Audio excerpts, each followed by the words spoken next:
Un autre carburant, l'hydrogène, un mélange d'air et d'eau, selon la définition classique, peut aussi être utile pour les voitures. Le gouvernement va présenter vendredi un plan pour que la France devienne leader dans cette technologie. L'hydrogène a l'avantage d'être facilement stockable, de ne pas polluer. Les chercheurs français sont en pointe dans ce domaine. À titre expérimental, d'ailleurs, une compagnie de taxi s'y est mise. Le reportage de Federico Nicotra.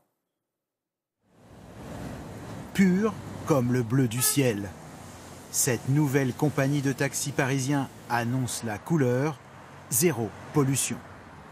Un choix radical qui se révèle à la station-service avec ce carburant, l'hydrogène.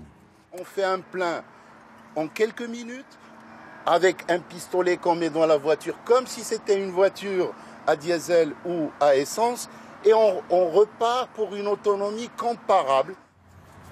Seul rejet dans l'atmosphère de ce type de véhicule, de la vapeur d'eau. Une pile à hydrogène alimente un moteur électrique. Vous avez remarqué l'absence de bruit? Je vais arrêter là. Ouais.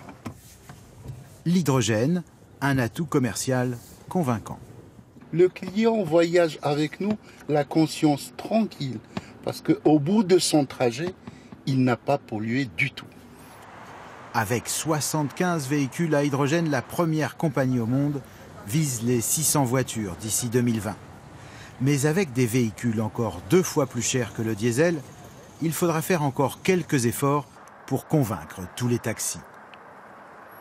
Notre objectif, c'est que les prix des véhicules, de faire baisser les prix des véhicules et aussi de faire baisser le prix de l'hydrogène pour qu'on soit effectivement complètement comparable avec une solution diesel ou essence.